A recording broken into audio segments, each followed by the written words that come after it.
Hello, this is Reanimated. This is a podcast about zombies and undead things, and even non-undead things, because are werewolves undead? I don't know, but they're monsters.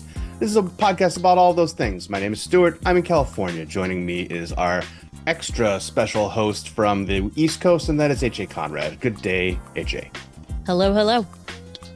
We are here today to talk about a film starring Kit Harrington, The Beast Within.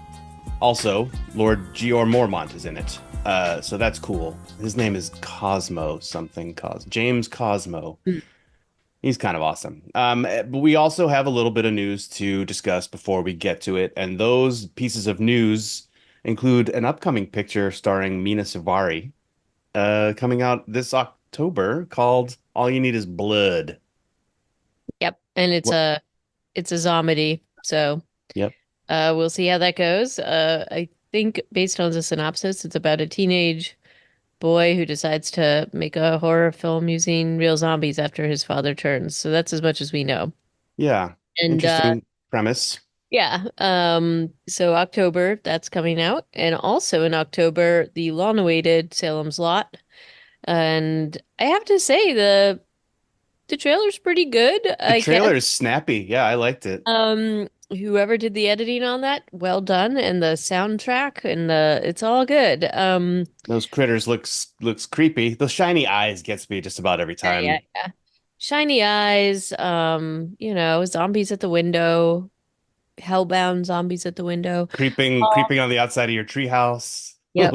There's zombie. They have everything for everybody in this These are one. vampire spawn, though, is my understanding. I'm not really that familiar Yeah. with the plot line of Salem's Lot, but Yeah, they're I think that generally creatures from hell okay. type of thing. So there's a little bit of like cross-pollination of different things going on here.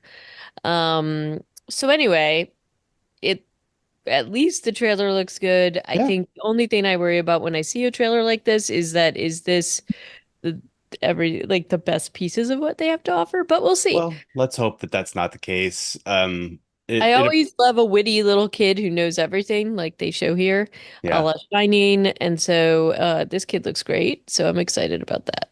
Yeah.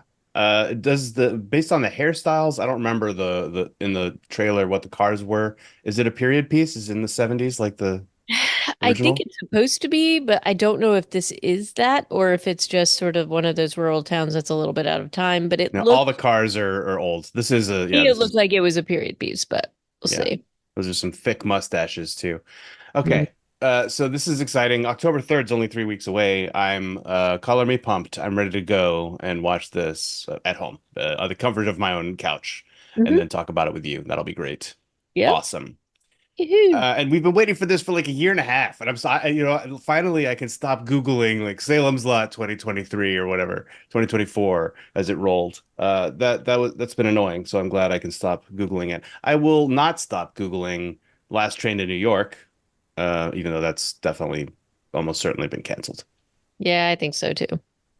Well, we'll live. And also, when you Google that, you tend to just get a lot of train schedules around New You York. do also train delays and other stuff that's It's not happening. Like, helpful. no, no. I'm sure if you Google train to Busan in in Korea also you'll get a lot of train schedules for actual trains to actual Busan. And anywho, moving into The Beast Within. This picture was a commercial flop. We can start with that. It was a commercial and critical flop, Mm-mm. is my understanding.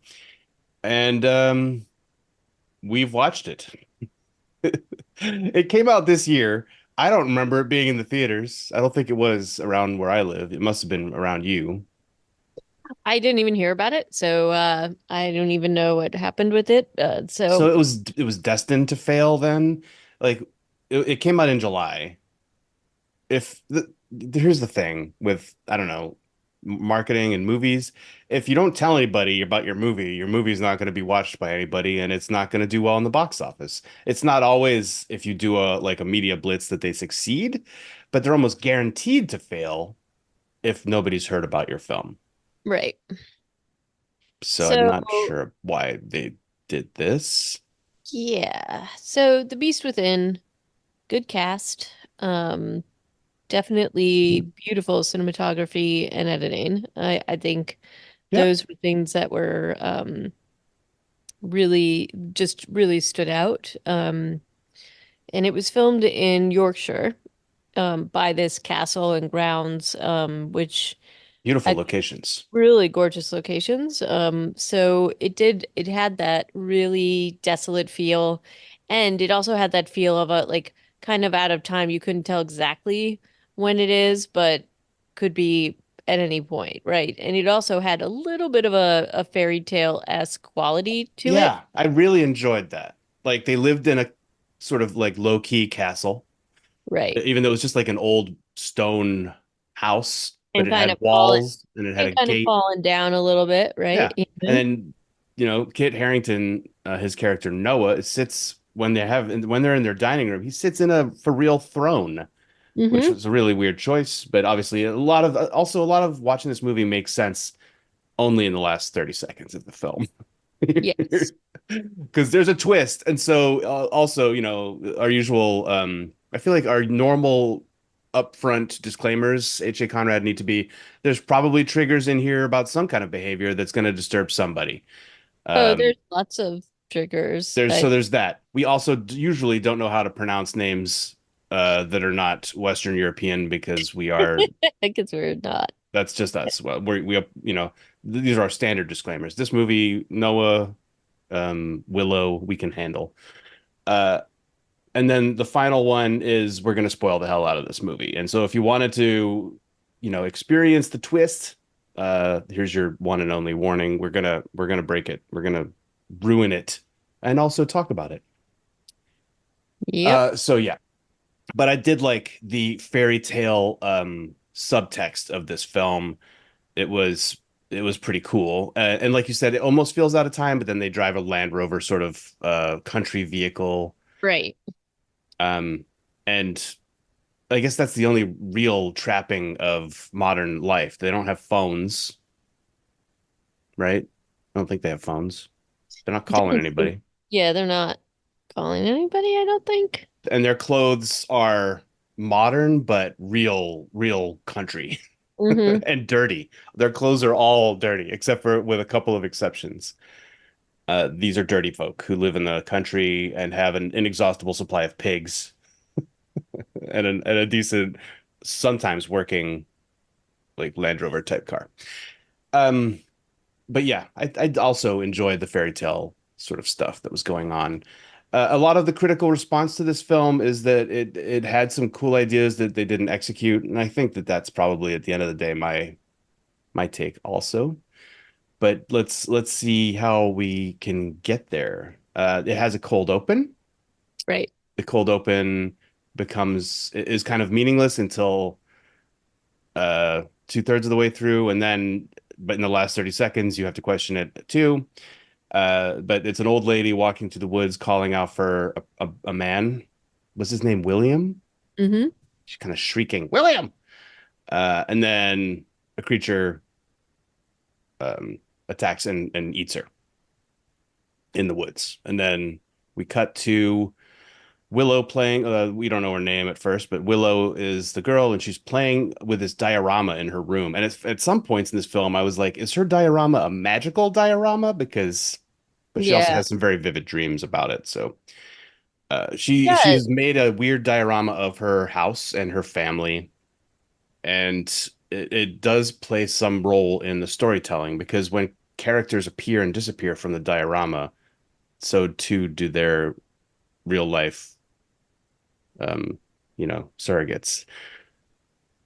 Did you read much into the diorama stuff? Her little play area? No, I mean I thought similar I thought there was gonna be I thought there was going to be some reveal that this was something that she was acting out or that she had some power over it as well, but that didn't really necessarily come of it. It did um explain a few things later, just sort of in how she's kind of thinking about the world and specifically about her father. But I kept waiting for that to be something else, maybe. So, Yeah, so she's um, clearly an imaginative child, and maybe that explains the last 30 seconds too. she's a child with a lot of imagination. She does imagination play. She's an only child who lives out in the woods and never gets to see anybody except for three adults. And Yep. so, not surprisingly, yeah, she lives in her imagination, it seems, a fair amount. We also get to learn in the early moments of this film that she needs oxygen occasionally. Mm-hmm. Um, and she's curious about where her mother is going with that pig in the back of the car, and who is that flash of a person we see in that fur robe or cloak? Mm-hmm. Which it's kind of strange. Like that's her dad, that's Kit Harrington, but they don't want us to see him at the beginning of the film, and it's kind of like what's going on. They're kind of teasing the audience out a little bit with Willow clearly knows who everybody is because these are the only only people in her life. So I thought Right. that was kind of a curious way to patch that together. Like we just have these shots of a man, a mysterious person in a furry cloak moving Right. around. It was interesting. And the people who are on screen are what are all their names? So the girl she's been getting a fair amount of critical acclaim. Kaylin I think it Springhall. might be Keelan, I think. Okay, yeah, I can't do Gaelic names either. So I believe that's a Gaelic thing. Maybe it's not. Maybe I'm just No, it is. I think yeah. it's Keelan. You might be able to do Kaylin. I don't know, but I thought it was Keelan, so we'll go with it. Sure. Um, You got so Ashley Cummings, who's playing the mom, Imogen. James Cosmo is Waylon the grandpa, aka Gior Mormont, aka Hamish's dad in Braveheart, who was played by Brendan Gleeson. Doesn't yeah, that just kind of make you go, what? yep, Uh, so yeah, these are the four people who are in this movie. There's the two people who were in the flashback of that was at the cold open who also have credits, and then there's a guy called Adam Basil who's a townsperson, and I don't remember seeing anybody else in the movie. I don't either. So I don't So know. Maybe they edited him out. yeah, then maybe there was another scene because they do go to town once, but they interact with zero people that we see on screen. So the beginning is the girl is like wondering, very curious about where they're going, where mom, the person in the robe, and the pig are going, and she tries to follow them through the woods with her oxygen, and is kind of intercepted, sort of lightly, by Waylon, her grandfather, who is a kindly man, Yep. very resilient, as it turns out in the film. But Ye- she doesn't get to follow them, and like there's a lot of cuts that apparently mean that like months are going by in this film constantly. Yeah, Because so they play a lot with time. Like it's very hard to kind of like one of the things that they do and I have thoughts about it and it's deliberate, but they play with time and they also play with reality.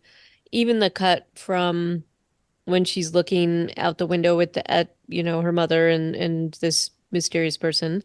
Um and she catches there's another thing they do. She catches little like snippets of arguments, conversations that yeah, are disturbing in the snippets she catches. yeah, And the perception of what the audience is supposed to think is definitely toyed with and absolutely manipulated. And so, um, one at one point you could say, is this, a child's perspective about what's going on? And like when you're a kid, your concept of time and different incidents is very different than as an adult. Like your perception of time is different. And so I felt like that's kind of what they were getting at here, although some of it also I think is to be ambiguous and give sort of a dual meaning to things that we'll talk about at the end. But um like I thought, the cut from when she was looking out the window to the cut of her running through the woods was jarring in the way that I'm like, wait, this kid is having trouble even walking across the room without oxygen. Now she's running. yeah, And so my first, so there's that. Is this a dream sequence? Is this fantasy? Is she, if impacted by something where now her mother and whoever this person's gone, so now she can run? Is there like something causing her to breathe like that and now she can't? Like there's a lot of ambiguity about that kind of thing. And I think it's well done. And I do think that the tone of the film lends itself to that because it does feel like almost like a dreamscape a lot of it. Yeah. I think this film kind of spans maybe 8 months or Mm. around 6 months maybe. But the weather is constantly just kind of like gray, dreary Yorkshire summer, But yeah. probably. Mhm. Oh, and Um, they filmed this, I think we said the Harewood Woods yeah. and Castle. So this is like a quite desolate area. There really is nothing around here, and that feeling of isolation, I think also lends itself Yeah. to the definitely, I don't want to say depressing, but I guess kind of depressing or Kind like of. It feels like hopeless. Wuthering Heights. It's like because Yeah, yeah. they're up there in the moors, basically like surrounded by these beautiful rolling hills, but very, very, very much out there by themselves. Mhm. And so this theme that's one of the themes of like Willow kind of being a prisoner, and Waylon comes out and says it at some point in the film that she's basically a prisoner with her parents out there Yep. in the middle of nowhere. Um, and so when also we get the first shot of Imogen coming back from a night away with Dad, as it might be. Hmm. Dad doesn't come back with her, or nobody comes back with her. We don't know if that was her dad, I guess, right away. But she's injured. And we that doesn't become clear why she's getting injured until the last 30 seconds of the film, Right. too. Right. And Waylon says to her in that scene, he's like, I can't sit by and watch this happen anymore. And Right. so we're getting some of the dynamics of Imogen is enabling the man in the fur coat, who we can assume is Kit Harrington because we've seen the trailer and the poster art. And her father, we assume, is not happy with the state of affairs, and Willow doesn't know what's going on and is trying to find out more information. That's kind of where we are in the first 5-10 minutes of the film. We get one of her first dream slash nightmare sequences where she hears her dad moaning in bed. Kit Harrington has a few nude scenes in this film, and dude's been working out his back and his buttocks. Yeah, but I don't know that he's been working it out to the extent that sometimes happens with the CGI help. But You think there was yeah, some what CG? I don't think there was a lot of CGI in this film. there was some. I mean, there's definitely some with the like crazy muscle stuff that happens. Oh, well, yeah, there is some crazy muscle stuff that does Yeah. happen. Yeah, so this scene, she's like trying to wake him up from a nightmare, and it's kind of the typical horror trope of he wakes up and then he attacks her. And there's just a real quick glimpse, and then she wakes up from this terrible nightmare. And then she also sees her dad being like brought inside or like Hmm. unloaded out of a truck. I thought it was a dead body at first. Yeah. And but no, it's just Kit Harrington, nude and covered in blood. And what does this mean in the context of the last 30 seconds of the film? Well, so again, we can talk about that. So I Should we think, be talking about it now? all right, let's Since talk the about it. because at the end of the okay, so here's your spoiler alert again. But at the end of the film, it's revealed that there is no monster. Well, there is. It's Hmm. just kid. It's just Noah. Noah's the monster. He's a bad guy. So here's the thing. I don't know that it does do that. You don't think so? So I think there's a few different ways to look at it. I think there's the way to look at it, which is that this is what Willow's mind has done to kind of protect herself, that she's been reading White Fang, that she creates this um fairy tale, this mythology, so that, to cope with the horrible abusive situation that's actually going on. So you could look at this as a complete domestic violence situation where the abuse and everything that's happening is she's like, it's a little bit like Pan's Labyrinth in that she's like protecting her mind against what's actually happening. So you can view it that way. On the other hand, there is a lot of ambiguity in terms of some of the other things going on, which that part that you just talked about. The other part is one of the things in like sort of werewolf lore when people are um, cursed or whatever, so to speak, is that they have very vivid, horrible nightmares about werewolves.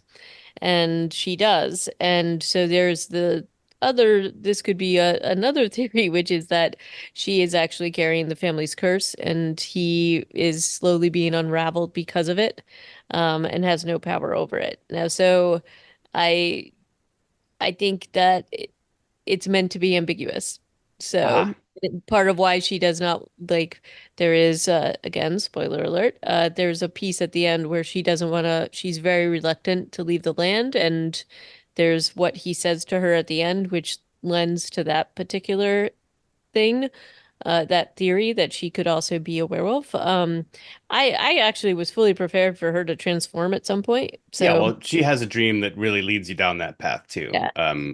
But the Yeah. other way you could read it is about the trauma piece, the sort of inherited trauma where you could view this very much just as like a um generational trauma and abuse being handed down, that the legends that he has shared with her are really just about domestic violence that's been happening in his family. That is, so and he shares about his grandfather and about his father, and is implying stuff about himself, and um but none of this really explains why he's getting chained up and has like a pig that he's eating all the time. Like, Doesn't so explain that at all. No.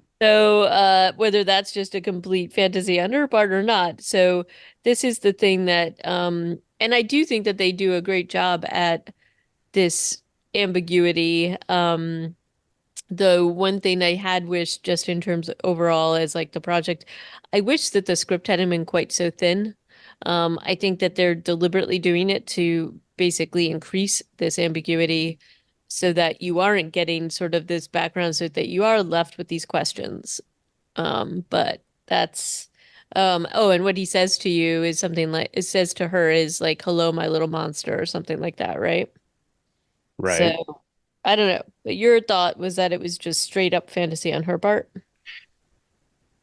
That she had, yeah, she had layered the werewolf narrative over the domestic abuse is what I kind of took away from the film in the last scene, with the White Fang novel being put down.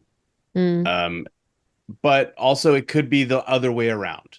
She Yeah. could be saying, "Oh, it was just domestic abuse. It wasn't really that my dad was a werewolf." So it could go either way. Yeah. Or Um, or yeah. because she is a werewolf, potentially she's Yeah. seeing him as human because she is also like him. So there's a lot of ways to look at it, which I think are actually kind of interesting. It Um, it's just not, it doesn't quite get you doesn't far enough along. Yeah. no, no. Um, so that So the scene that comes kind of after Dad's brought home naked and bloody again, like what if he's just an abusive husband? What's he right. doing coming home naked and bloody after a night out and being chained up in this building? It doesn't make a ton of sense for that element. Mom and Willow go to town. Willow gets to drive the truck, which I was like, she's definitely going to get to drive the truck later. There's a lot of Yep. Chekhov's things in this film. Yep. There's Yep. Yep. Chekhov's antlers by the front door. Hmm. There's Chekhov's gun, Chekhov's dress. I don't know. There's a lot of stuff. A lot of foreshadowing. But so yeah, Willow gets to drive the truck. They go to town. She Mom puts on a pretty dress, which she's usually wearing dirty overalls. I will say Willow like gets to wear some pretty nice little romper numbers. Yep. Usually quite dull in color, but she at least looks, put together. She's a little belt. But yeah, so they both go to town. There's a Mom knocks on somebody's door and says Will, and then nothing. Like then they go to the dress shop and they buy dresses. So, and then yeah, they buy cute dresses, and then apparently the fact that Imogen is wearing a dress is a secret, and she asks Willow to keep this secret, and she has pulled it from under the chair of the car in the shock in the driver's seat. Hmm. And then they go home, and there's Kit Harrington, kind of the first time we've seen him awake and aware. He's chopping wood with the world's largest axe Yep. for wood chopping. That's doesn't turn out to be a murder weapon, but it could have been. That's a real big axe. Um, and then he does this. This is where we kind of get to see what Noah, Kit Harrington's character's sense of humor is like. And I've got to say, it's almost universally bad. Like his sense of humor is let me scare Yep. you or Yep. be weird. And then we'll laugh about it. And so I think that's part of that's it's that and his other behavior, which is much worse, that makes you really believe the abusive Side of it. story And side. it's unpredictable, and he kind of runs hot and cold, and Yeah. you goes from being within like a heartbeat, goes from being having incredibly affectionate and like normal interactions to not, and snapping and being really scary. Um, and they don't even show all of that. We do see this in like a flashback later, from Willow's point of view, and that's definitely, certainly like building that narrative of that abusive type of behavior in those domestic violence situations where it's really people running around walking on eggshells to try to keep that person happy and calm, but it doesn't really matter what they're doing because it doesn't, there's like anything can set them off. Um, and so there's a lot of tension whenever Kit Harrington is on set or like in the scene, and a lot of unspoken underlying like dynamics. So it's I think it sets up that whole idea really well, and I think it sets up that atmosphere really well. And I do think that all these actors are incredible in terms of doing that. But I think in their to me in their sort of like seeking that like level of ambiguity so that you can kind of think about both of those things. I do think that they missed out on building up some relationships to make it believable, although it was believable, but it just would have been a little bit more uh interesting to me if they had had more dialogue. I mean, I don't know if you noticed this or thought about it, or like it felt like there was maybe 6 pages of actual dialogue in this whole thing, Yeah. if that. Well, a So lot of this is from Willow's perspective. In fact, I think the whole movie kind of is. yeah. She's our vessel, and so for a young person, I thought there were some good scenes, especially like so the next day she or the next month, I guess, after this weird introductory scene with Kit Harrington, she goes and sees the transformation. She sees this weird ritual that her mom and dad do, where she puts a chain collar on him, and then they both say nothing changes, and then uh, but this time there's something has changed because Willow has snuck out there and gets to see it, and then like goes into the room. We don't see it at first; we see it later through her flashbacks. And then there's some cool scenes after that where everybody's just kind of blitzed. Willow's not really talking to anybody. All the grown-ups are speaking, but you can't hear what they're saying. Um, and there's some, yeah, I thought that was actually pretty cool. And to your point of the dialogue, I just feel like this is maybe part of the perspective work of trying to tell a story from the vantage of an 8 or 9 year old Mm, true, true. kid. That even if they're maybe are talking, she's not picking up everything they're putting down.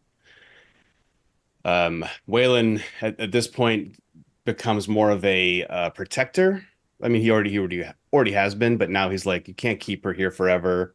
She's trapped here, and he breaks into her room and tries to like take her away. Hmm. But they are intercepted by both parents. Willow tells both parents that she hates them, and Waylon calls Noah a monster, punches him a couple times, knocks him out. I'm like, wow, he's okay.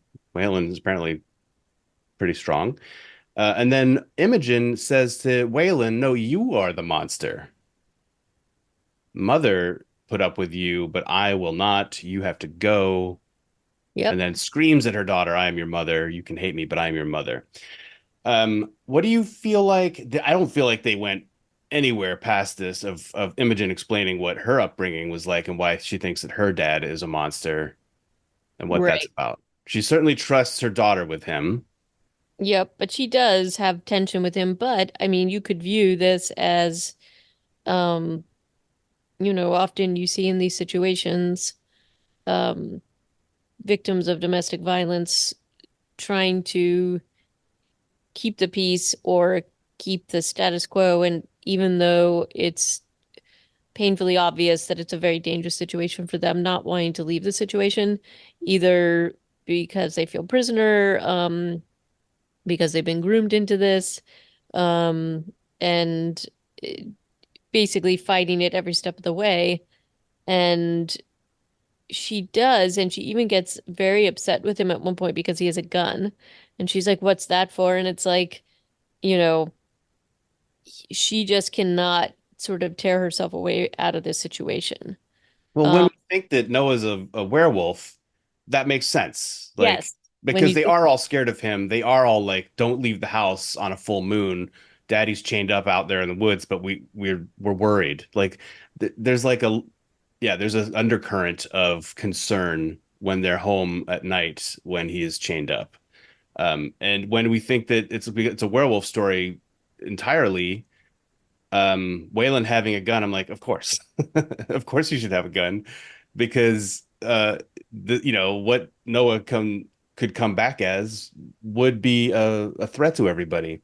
In the other version of the story, then it makes a lot more sense why people would be upset that Waylon has brought a gun back to the house, I guess.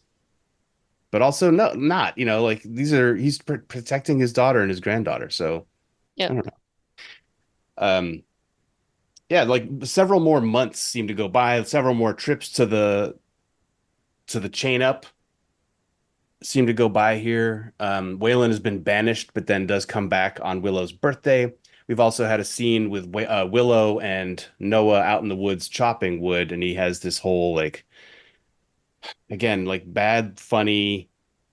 You're gonna become the princess of the woods, and you have to promise to protect the woods and everybody in it and stuff like that. And it's a beautiful scene. I think the girl really does an amazing job in this scene. She finally gets a scene where she appears to be happy, where she's pretending to drive the car, and then her dad finds Imogen's pretty dress, and that was a shocking turn. He, like you Yep. said, he goes hot and cold, but here he goes from he's hanging out with his little girl, and the things he says to her and the way he acts with her, oh, it's beyond unacceptable, just because he finds Imogen's dress that is a secret dress. And it's not a very long sequence, but we go from them having a good time out in the woods to Willow hiding under a table with her oxygen mask on, listening to him shouting and negotiating with Imogen, and it's very upsetting. Yeah. Um, and like he finds that dress in the car and smells it, and like I don't like I couldn't tell if it was just like he thought that this was like the mother was going out. Was that Imogen's dress or was That was that Imogen's dress that she told Willow was a secret dress. okay? And so there's that, and she kind of was in the firing line when it happened, and that sort of absolute fire that he brings out an inappropriate thing. I mean, takes the sandwich out of her hand or he hits it out of her hands and Yeah. like He just throws an terrible. F-bomb at her. Yep, Like, yep. And out of nowhere after they'd been having like honestly, and I do think that these kinds of that storytelling I think is very successful in terms of what a kid is dealing with when they're dealing with an abusive parent. Because the kid doesn't hasn't done anything wrong, but they always think that they can control the situation somehow. Um, and so you sort of see Willow, like the look of shock on her face, and I have to say, the acting again in this is really, really fantastic. Um, so she's just trying to stay calm and still and not set him off any further. So it's really, I think that is done incredibly well. And now he's just told her this whole legend about his grandfather and whatever, which, by the way, telling a kid that is incredibly disturbing. oh yeah, Um, he's it, only he only has one mode apparently, Noah, and it's like to be disturbing, even when yeah, he's trying to be like endearing. It's no, it right. doesn't work. No. But she's eating Uh, it up. She's like happy to spend this time with her dad. Not it seems yeah, like. yeah. And we get a little bit more of that later as she's going through the flashbacks at the end. Um, so, they this was like kind of the one happy if disturbing type of story with him. And the interesting part about all this is that her mother allowed her to go and spend time alone with him. Although I don't know that she really necessarily had a choice. He kind of like literally barked at her to get into the truck and go with him. Right. But but she's not like totally scared to hang out with him because he's still her dad. And so you keep seeing flashbacks to this literally one happy moment it appears that they had, which they're all like hanging out in bed together and being a cute family. Yeah. And that's the only happy moment, the truly happy moment that you see. Um, And what's like ironic about it is it was 2 seconds of happiness yeah, followed by more anger and darkness. Yeah. right. So, and then you just sort of see the evolution of all of this and definitely the helplessness the grandfather feels because he can't convince Imogen to get Willow out of this. He did try to take it upon himself. He then comes back. And I mean, the minute, he brings the dog with him, I'm like, oh, that dog's done for. You Um, don't get to see the dog die, but you definitely hear it. mhm.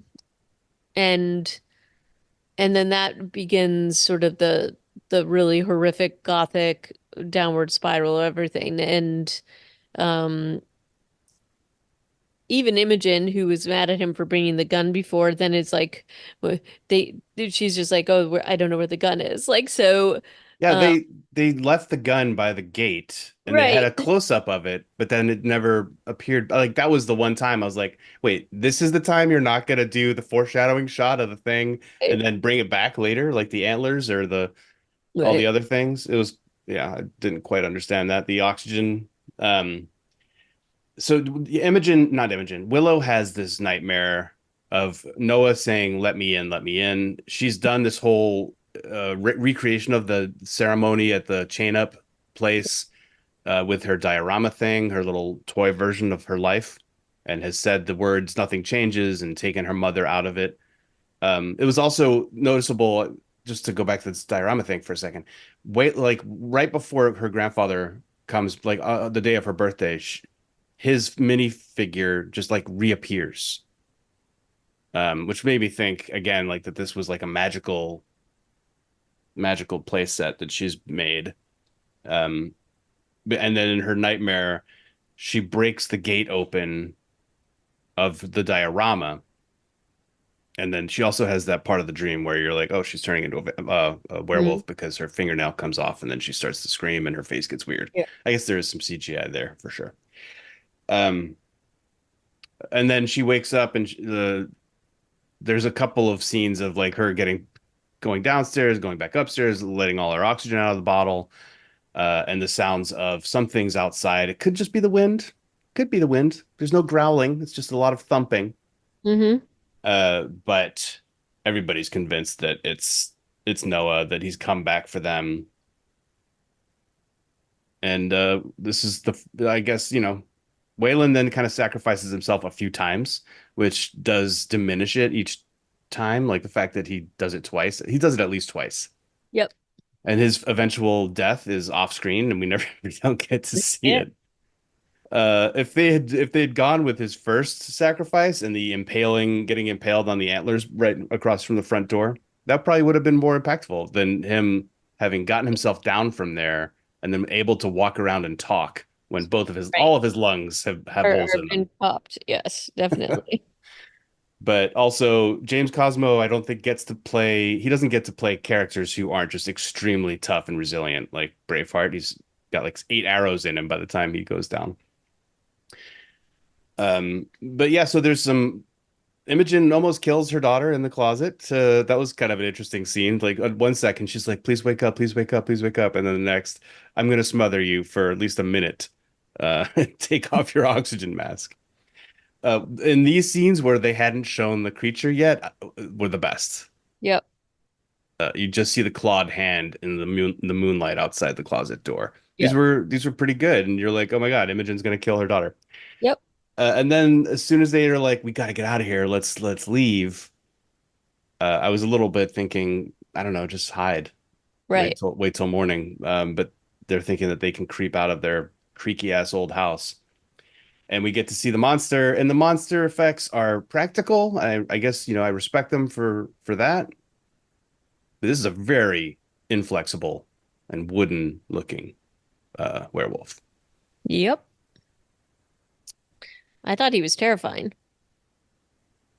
Yeah, but Because like the way his head, like the way he looks around as he moves his whole upper body, it just to me it was there wasn't there was not enough CGI, which is a weird thing to So say. I think they were being a little bit ambiguous about it. Like I think he was almost like a, I don't know. I think they were being deliberately ambiguous with it. So They that, you could make that argument that if this was all a kid's imagination, right, overactive imagination, yeah, it's like a weird monster suit. right. Sure, sure. And I did have that thought too after the final scene of the film. But you're right. If it's not that, and if that's really their will thing, then it is a little, it's a little, again, a little ambiguous. Although, I mean, yes, we're saying werewolf and, but all he says is monster, you know? So I guess we're assuming werewolf here. Um, Oh, true. It sure but looked like a werewolf. And he talks about the howls of the bone of the pain. And then when he would make his howling noise, it sounded more like a chimp than a yeah, monkey, than a wolf. yeah, yeah. But they managed to kind of sneak out of the house for the most part because he's too busy eating the puppy. And then they get, yeah, Imogen and Waylon end up in the basement. Willow saves them by using the car. Chekhov's driving lesson coming into play. Yep. And then the car, of course, breaks down. Chekhov's bad shifter. And then they go out on foot, and Waylon once again sacrifices himself by closing himself inside the walled uh, castle grounds with the creature. We don't get to see him perish, but Imogen and Willow out on foot, armed only with a lantern and a new fresh tank of oxygen. And when her oxygen ran out and Imogen had to run to the like another building to get the fresh one, I was like, this is Hmm. Why wouldn't you this, have that in the house? That seems you crazy. knew her oxygen was low. Just keep it But in the also, you know your surprise. kid has this thing. Why wouldn't you Yeah, keep the oxygen in the house? Like, come on. yeah, yeah. Anyway, so they're out in the woods. They are looking around at something is making a noise. Imogen goes ahead and is like searching the clearing, looks back, and there's the werewolf hand on Willow's shoulder, snatching her and then running away with her. Hmm. Um, I did notice, of course, that first of all, I like that little look back, and there's the creature. Plus, we'd already seen the creature in the background of Imogen's searching shot, so we knew it was about to happen. But the creature is not eating Willow; Mm-mm. it's carrying her. And so there is some more introduction of like what are the motivations of this thing. Waylon has said it's going to kill you, it's going to kill me, and it's going to kill her. And we kind of are inclined to believe Waylon.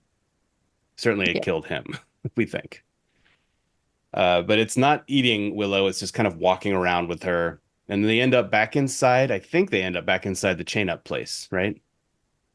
Yeah, it seems like it. Yeah. It's kind of weird that Imogen and Willow would have headed in that direction as opposed to Yeah. any other direction. Up. But they're just out there in the moors or in the forest. There's not a whole lot of good options, I suppose. Um, and then so here we have that final scene. It gets a little weird and kinky, perhaps, when Imogen goes up and starts like hugging the werewolf. There's too many close-ups of this wooden werewolf costume, which I know we've kind of explained why it might be that way, but its face is just like really inanimate. Yeah. It's not, it's not dynamic at all. Yeah.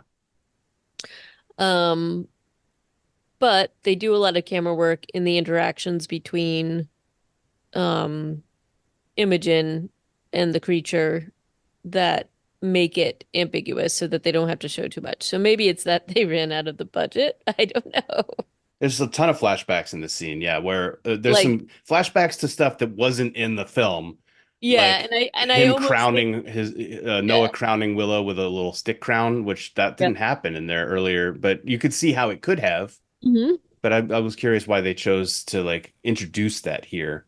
Right, And because we, yeah. when then maybe they just needed to edit it out. I don't know. But I think that this is um so I thought they had run out of the CGI budget, so this was in part what they were doing, but also showing how conflicted Willow is about her father, what's happening. Hmm. Um, and also it's like watching her mother trying to placate this beast, and basically what what the mom keeps saying is, "Oh, you're still there, come back to us." And knowing what danger she's in, and Willow just having all these conflicted things that you see. And you see the happy moments with the crowning and the time that that one like brief glimpse, even as creepy as some of it was, with her dad. And then the equally disturbing part where after he found the dress, he's in the car and like basically losing it in a terrifying way. Hmm. So you see all of those things, and they're all jumbled up. And um I thought that that was actually a brilliant edit piece of editing, that whole thing, even though it was a little bit there were some questions I had about it. So, and that leads to the culmination where no matter what, she's gonna save her mom here. So though I will say, and this was the part Bill was very upset about this. So Bill watched this with me and he did not like this film at all. But the use of an oxygen tank as a flamethrower was troubling and problematic. That's not how it works. What did you think about that? I don't know how to make a I just don't flamethrower think out of an it. oxygen tank. It might have just exploded, but I think it probably would have just exploded. So, like that that. would have been an ending. I kind of thought like maybe that's where they're gonna go. I did have a flicker of that thought when Willow's like, I'm like, what can she do? Oh, right, she's got an open flame and she's got an oxygen tank. So, Just yeah, what I thought was, so they kept, I thought the oxygen tank was similar, like that they're going to use this at some point as a weapon. Like yeah. they had to do something with it. And It was the only two things that they brought out of the castle. So it was like, so yeah, I actually thought this was going to be like, I thought it was an homage to Jaws and that it was going to be, open wide or whatever. yeah, Yeah. kind of. And I like, and that's what was going to happen. And that because Willow's also this, she's also potentially a werewolf that she just saves. I thought she was going to take out both her dad and herself and leave her mom to survive. But that's not what happened. So, Yeah, because yeah, if we believe that she was also cursed, maybe she right, would feel like that was the right way to go. right, Because her dad has talked to her about being unable to end it, right. um, being too much of a coward to not live on with the curse. Of course, we don't. Yeah, so many unexplained things. Yep, Yeah. So in the final scenes, Willow, oh yeah, so she flame throws her dad, and then her mother is still crawling away, even though she's been slashed with some hand claws. She appears to have survived because she gets up and is like hugging her daughter as Noah werewolf burns, and then cut to Willow looking a lot like Dorothy from The Wizard of Oz, like yep. pigtails, gingham dress. In fact, while we were watching it, I said, "Oh, how very Dorothy of them." Yeah. And the color is more saturated now. It does feel like we've come out of a dream sequence. We've come out of this like fantastical retelling of their I also thought a miserable little. family history. I also thought a little bit Little Red Riding Hood, deliberately too. Sure. So, Yeah, if she'd had a hooded cloak, I would have been more there. But but for I thought sure. that was a little bit of the red cardigan in the beginning. But yeah, Her mom is wearing a dress, not a colorful one, but she's wearing the second dress of the film and has packed up their house and then there's that like long they're looking at each other. You say that she was extremely unwilling to leave the property. You're talking about Willow. Where do you get that from this scene? yep. Like she's standing far back. She seems reluctant. She doesn't, and it could be reluctance because she feels like her mom let her down, to some extent, and she was put in a position where she had to destroy her dad. But I think there could also be a take where she's afraid to leave because she thinks she might also be the same kind of thing as him, that she may be cursed. So it could also just be the we've lived in this isolation and in this horrible situation for so long that it's very scary to go into the outside world, right? And I don't think that she has a lot of trust for her mom at this point in time, since her mom wouldn't let her grandfather rescue her from the situation and um, even seemed upset at what Willow did, and she seems it now. So I don't know. It's a very complex ending to me that could be read in quite a few ways. You got the feeling that Imogen was upset about cooking Papa? Yep. Hmm. I don't think I tracked that. Yep. And now her dad's gone. Her father, Waylon's gone. I don't know. It's but I think that if you look at it as as a domestic violence situation, I think there are a lot of those complicated feelings. Um, so yeah, that's yes. So I I really loved the mood and the way that they edited a lot of this film, and I thought that it was really beautiful. I do wish it had been a little heavier on plot and on background and on character building. But I think just even in talking about this, I think it was an interesting concept. I know that I did read all the critical reviews after. Did you read them? I read the headlines. It basically has 39% on Rotten Tomato. Not a lot of people were So there was a lot of people pumped. angry because they were like, this wasn't actually a werewolf film. It's like, yeah, I don't think that. I think, and some people felt like he was way too heavy-handed in sort of his treatment of this. And somebody said, oh, I think they thought this was a werewolf film, and then they realized that it wasn't very great, so they turned into this thing. And I think that he knew exactly what he was doing the whole time. I don't think that that's the case. Hmm. Uh, but I really did think that the atmosphere that they set up, and if you look at this as the perception of a kid going through this incredibly traumatic situation, and doing this as a self-preservation, I think it's artful. But if you think of it as a kid who may also be cursed, like I do think that it was successful in walking that line of ambiguousness. So, I mean, in terms of an actual werewolf genre film, I still think Ginger Snaps is one of my favorite, and of course, American Werewolf in London. Um, we've talked about Ginger Snaps before, I think. But it's like a really messed up coming of age werewolf movie. Have you seen it? I have not. Yeah. So that one is, I mean, it's dark and weird, but that one is definitely really, if you're talking about this, but I don't think this was a straight werewolf film. So It I clearly doesn't want you to think that it is, even though it might be. right. But that's like kind of fun. And Yeah. I don't know.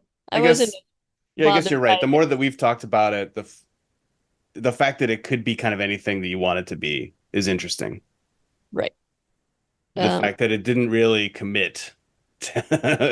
Maybe the filmmakers feel like they really did commit to the one telling and like this is what it is, but I think that there's a lot of room for interpretation. That's kind of interesting. yeah. So anyway, yeah, I don't, and again, I just thought that this was a really beautiful setting. I think that they showed that isolation and showed that dynamic, and that was incredibly successful. So, I know it was definitely a clunker and didn't do so well, but I think that this is actually better than a lot of different things that tried to do similar, run along similar themes. So, Yeah, you know. But I will also say, and again, I mean, you put the trigger warning in earlier. This is hard to watch if you are triggered by those kinds of situations because I do think it is incredibly successful in showing that dynamic and that volatile family dynamic and those interactions. And even especially Imogen and Willow's reaction to those things, I think is in Imogen's sort of, you know, going back again and again and not protecting her daughter and not getting out, these echo like and are, I think, um, it's an incredibly successful portrayal of an abusive situation. So that I think would be hard for some people to watch. And honestly, it was pretty difficult for me to watch, but I think I could see where it would be almost impossible for somebody else to watch, especially if they had experienced this firsthand. Hmm. So I don't know. Anything else to add, Stuart? Nothing else. I think we've said it all. And so I'm ready to bid our fair listeners adieu with a reminder to let us know what they think about the film or you. Reanimatedpodcast@gmail.com is our email address. You can find the rest of our episodes online at reanimated.podbean.com. And join us again next time on Reanimated. Yes. Ciao. Bye bye.